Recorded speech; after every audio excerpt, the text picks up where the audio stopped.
नमस्कार मित्रों, गढ़ यात्रा में आपका स्वागत है। यार अभी हम हैं देहरादून के अग्रवाल भवन में। तो हमारे साथ मुख्य मेहमान हैं हिमालय क्रांति पार्टी के संरक्षक अजय जी।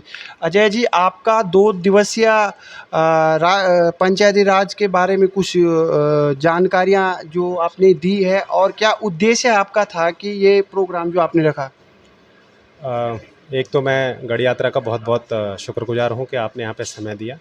तो ये हमने देखिए क्या है कि जब हम राजनीति की बात करते हैं या विकास की बात करते हैं तो राजनीति इससे बहुत जुड़ी हुई चीज़ है। और राजनीति की प्रथम सीढ़ी अगर आप ये देखें, प्रथम इकाई होती है ग्राम पंचायत। तो अब उत्तराखंड में त्रिस्तरीय चुनाव घोषित होने वाले हैं। बेसिकली शायद घोषित भी हो चुकी है, सितंबर एंड में निकाय चुनाव हैं। तो इसको अगर आप ये देखें कि हम व्यक्तिगत तौर पे एक ग्राम सभा, क्योंकि अगर मैं पहाड़ को देखता हूँ तो मैं गाँव को देखता हूँ। मेरा पहाड़, मेरा उत्तराखंड, जब भी आप बात करेंगे आपको कोई बड़ा शहर नहीं दिखेगा, वो केवल गाँव की बात होती है। गाँव में सुविधाएं नहीं हैं, गाँव में बेसिक फैसिलिटी नहीं है, इसकी वजह से लोगों ने प्लान किया। अब जो आपके पास त्रिस्तरीय चुनाव होते हैं, आपका एक नेतृत्व बनता है ग्राम प्रधान। आपके गांव का जो नेतृत्व करता है ग्राम प्रधान करता है, क्षेत्र का क्षेत्र पंचायत करता है, जिले स्तर पे मतलब जितने भी ग्राम सभाएं आती हैं उस पर जिला पंचायत है। तो ये जो त्रिस्तरीय चुनाव होते हैं, इसमें ग्राम स्वराज की परिकल्पना को दिखाया, मतलब अधिकार दिए गए, ग्राम स्तर पे अधिकार दिए गए कि आप इनके अंतर्गत आप अपना काम कर सकते हैं। तो होता क्या है कि पहाड़ों में क्या, आप शहरों में भी चले जाइए, बहुत लोगों को ना तो अधिकारों के बारे में पता है कि ग्राम प्रधान के अधिकार क्या हैं, किस तरीके से चुनाव होता है, क्या क्या चयन प्रक्रियाएं हैं, वार्ड मेंबर का क्या रोल है। अगर आप इसमें जाने तो वार्ड मेंबर की ताकत क्या है कोई नहीं जानता, और उसके बारे में कोई बात भी नहीं करता है, वो प्रधान का क्या रोल है। तो ये छोटी छोटी चीज़ें मैं आपको बता रहा हूँ। तो क्या है कि जानकारी जो अगर आपको मिलेगी, आपको पता है कि यार मैं यहाँ से काम कर सकता हूँ, इस सेक्टर में काम कर सकता हूँ, इस क्षेत्र में काम कर सकता हूँ, यहाँ से मुझे वित्त मिल सकता है, यहाँ से मैं पैसा ला सकता हूँ, और इस प्रकार का मैं कार्य योजनाएं बना सकता हूँ। अब जानकारी नहीं है तो मैं बन तो गया, लेकिन आगे करूँगा क्या। तो जानकारी आदमी को मजबूत बनाती है। तो जानकारी लेने का हम लोगों ने प्रयास किया, और इस जानकारी के माध्यम से हम पूरे उत्तराखंड में जो हमारी 7,950 करीब ग्राम पंचायतें हैं, पूरे उत्तराखंड में हमारी कोशिश होगी इनको मजबूत करने की, इन लोगों को गाइड करने की। जो भी वहाँ पे हमारे प्रतिनिधि चुन के आए उनको गाइड करें, अगर वो चाहते हैं तो। बड़ी बात यह है, अगर आप खुद काम करना नहीं चाहते तो फिर तो क्यों जुड़ना है। लेकिन अगर वो चाहते हैं, और मैं ग्राम के लोगों से ये विनती करता हूँ कि आप चयन कीजिए कि आपका वार्ड मेंबर कौन होगा, कौन आपके विकास कार्य को देखेगा, उसमें आपकी भागीदारी क्या होगी। तो आप चाहे शिक्षा कह लीजिए, जल संरक्षण कह लीजिए, रोजगार तक आप, मतलब प्रधान के माध्यम से आप रोजगार अपने गाँव में, अपने ग्राम सभा में ला सकते हैं। अधिकार इस तरीके के हैं, लेकिन अधिकार का पता होना और कर्तव्यों का पता होना और फिर उनका निर्वहन करना, ये बहुत आवश्यक है। इसीलिए ये वर्कशॉप हमने 2 दिन की रखी थी, जिसमें हमारे पहाड़ से भी जो लोग बेसिकली चाहते हैं अपने गांव का विकास करना, वो लोग भी इसमें शामिल हुए थे, और हम लोग भी, क्योंकि जैसे मैंने बताया जानकारी हर किसी को नहीं होती, तो इस स्तर पे जानकारी लेने का हमने प्रयास किया, और वो जानकारी लेके फिर हम आगे इसको डिस्ट्रीब्यूट अपने अपने स्तर पे, अपने जो साथी हैं उनके माध्यम से गाँव गाँव तक पहुँचाने का प्रयास करेंगे।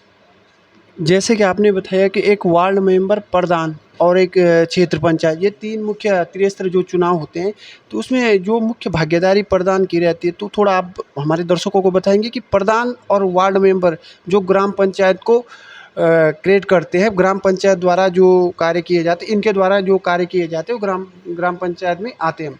तो क्या उनकी भूमिका रहती है? जैसे अगर हम प्रधान से बात करें तो, या फिर कोई प्रधान सही काम नहीं कर रहा है, तो उस दिशा में कि कोई डिसीजन वार्ड मेंबर या गांव के नागरिकों द्वारा लिया जाए कि, मतलब ये तो संभव नहीं है कि हर व्यक्ति को ग्राम प्रधान खुश कर पाए या उसकी कार्य प्रणाली पे कर खरा उतरे। लेकिन कहीं ना कहीं ऐसी समस्याएं हो जाती है कि 5 साल तक किसी प्रतिनिधि को झेलना है या वो काम ही नहीं करना चाहता है। तो क्या उनके अधिकार हैं नागरिकों के, और क्या वार्ड मेंबर के अधिकार का थोड़ा सा? जी, बिल्कुल। यहाँ पे जैसे मैंने आपको बताया ना कि हर व्यक्ति जो इसमें होता है, ग्राम सभा में जितने भी व्यक्ति होते हैं, जो भी वोटर हैं, उनके बहुत अधिकार हैं। वो हर कार्य योजना पे भागीदारी निभाते हैं, डिसाइड करते हैं कि मेरे क्षेत्र में, मेरे गाँव में कौन-सी कार्य होने चाहिए, और इसकी एक मीटिंग, एक बैठक होती है, उसमें ये नियोजन कार्य कार्य योजना तैयार किए जाते हैं और फिर वो आगे प्रोसीड किए जाते हैं वित्त के लिए, और वो आपका सेक्शन होता है और उसके आधार पे आपके काम होते हैं। पहली बात तो कार्य में यहाँ क्या क्या कार्य होने हैं, इसमें आपकी भागीदारी है। दूसरी बात ये आती है कि अगर ग्राम प्रधान वो कार्य नहीं कर रहा है तो फिर आपके पास क्या अधिकार है। तो आप ये मान लीजिए कि अगर ग्राम प्रधान आपने चुन तो लिया कि यार बहुत अच्छा व्यक्ति है, काम करेगा, और वो मान लीजिए काम नहीं कर रहा है, तो आपके पास इस तरीके के अधिकार हैं कि महाभियोग चला के आप ग्राम प्रधान को हटा सकते निरस्त कर सकते हैं। हैं। बिल्कुल। महाभियोग, तो इसमें कितने वार्ड मेंबरों की ज़रूरत होती है कि हम ग्राम सभा को निरस्त कर दें? देखिए, हमेशा जैसे मैंने बताया ना, ग्राम सभा के लोग हमेशा 2/3 का होता है जो लोकतंत्र है। 2/3 के आधार पे अगर वो नहीं चाहते, वो अपना प्रपोजल बना के भेज सकते हैं आगे, और उसके आधार पे एसडीएम को भेज सकते हैं और उसके आधार पे निरस्त किया जा सकता है।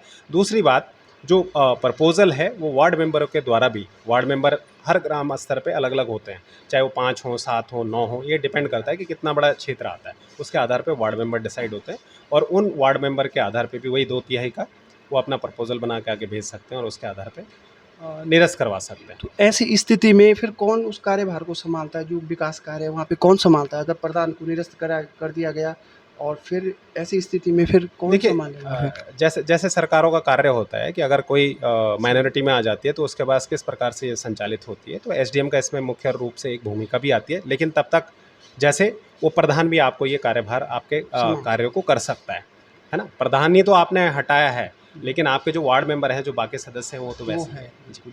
तो बहुत बहुत धन्यवाद अजय जी आपका, और आपने जो जानकारी दी, तो मैं अपने सभी दर्शकों से चाहूँगा कि अगर आपको अभी जो जानकारी अजय जी द्वारा दी गई पंचायती राज के लिए, अगर आपको अधिक जानकारी चाहिए तो इनसे संपर्क कर सकते हैं।